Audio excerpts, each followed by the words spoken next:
Қайырлы күн оқушылар, қалайсыңдар? Бүгін сендермен мен Наргиза апайларыммен бірге осы биологиядан осы 10 сұрақты білмесең ұлттық бірыңғай тестілеуге кіруші болма деген сұрақтардың топ 10 сұрақты талдайтын боламыз. Бізбен бірге болыңыздар.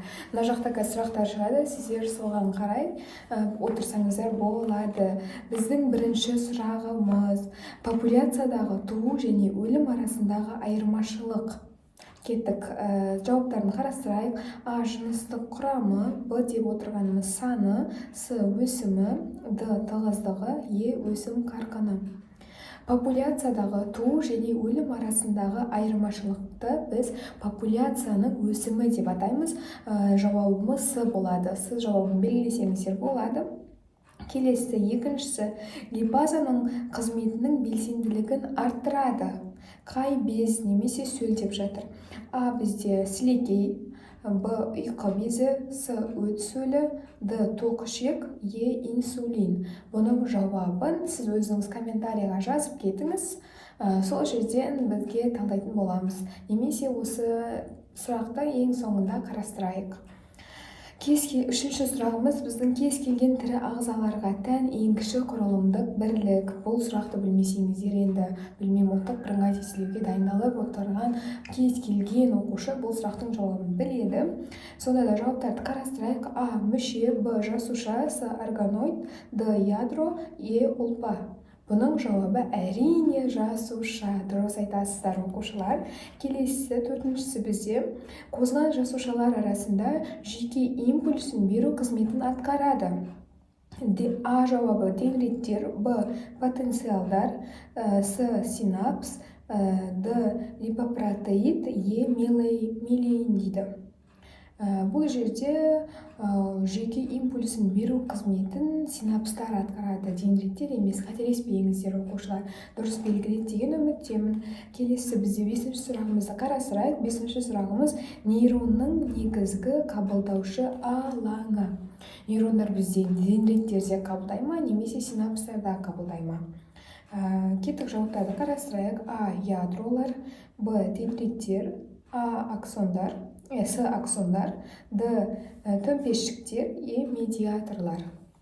Негізі нейронның негізгі қабылдаушы алаңы ол бізде дендриттер болып табылады. Жауабымыз сонда Б болады. Келесі, алтыншы сұрақты қарастырайық. Бағаналы жасушалардың тұтас организм түзіп жіктелуі дейді. Осы процесті қалай атаймыз?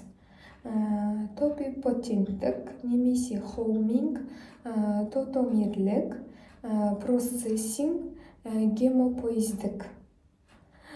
Негізгі жауабы бұл сәл күрделілеу сұрақ. Тотипотенттік деген процесске жатады бұл. Сол себепті осындай егер сұрақ келетін болса, А жауабын белгілеңіздер. Жетіншісі бізде қорғаныштық қызметін атқаратын нәруыз. А жауабы тромбин, Б фибрион, С инсулин, Д глюкагон, Е кератин. Бізде өздеріңіздер білетіндей тромбин дегеніміз ол тромб түзеді, ол қанда жұмыс жасайды. Ал фибрион деп отырғанымыз осы қозғыштық қызмет атқаратын нәруызге жатады, яғни жауабымыз Б. Ал мына жақтағы кератин деген жауапты қарастыратын болсақ, ол бізде шашта болады. Сол кеттік, келесі 8-ші сұрағымызға өтейік. Фосфопротеиндік нәруыз: казеин, гистон, эластин, глютилин, коллаген. Бұл жерде жауабымыз А болады. Өте оңай сұрақтарымыздың бірі, бірақ қазіргі таңда наурыз ұбт-да да, қаңтар ұбт-да келген сұрақ. Так что жақсылап мән беріп жаттап алуға тырысыңдар оқушылар.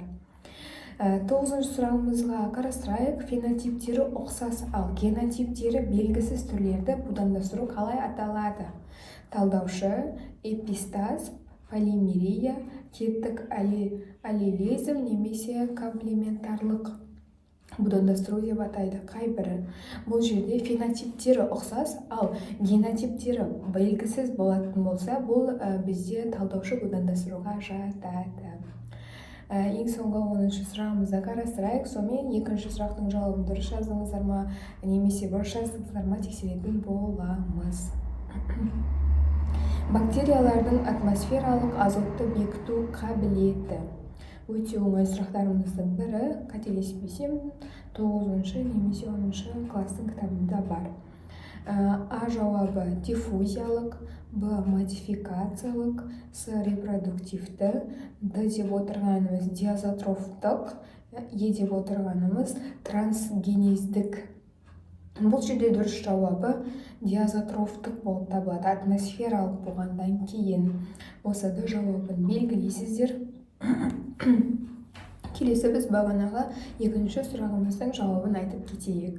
Липазаның қызметінің белсенділігін арттыратын ол бізде өтсөлі болып табылады. Сіздің жауабыңыз дұрыс па немесе бұрыс па, біздің астындағы YouTube арнамыздың комментарийіне жазып кетіңіз. Сіздерге бір сұрақ қойын, сол сұрақтың жауабын тоже комментарийге жазып кетіңіздер. Ацетил куаның тотық қанда әрбір молекуласына не түзіледі? 36 АТФ H2O түзіледі ма? Немесе 38 АТФ 2 СО2 түзіледі ма? Немесе С жауабы 2 АТФ H2O түзіле ма? 36 АТФ СО2 түзіле ма? Немесе Е жауабы АТФ 2 СО2 түзіледі ма? Соны комментарийдің астына жазып кетіңдер. Және де комментарийге келесі жолы қандай сұрақтарды талдайық, немесе қай тақырыпты сендерге қиын, сол тақырыпты жазып кетсеңдер, мен сол тақырыпты YouTube-қа шығаратын боламын.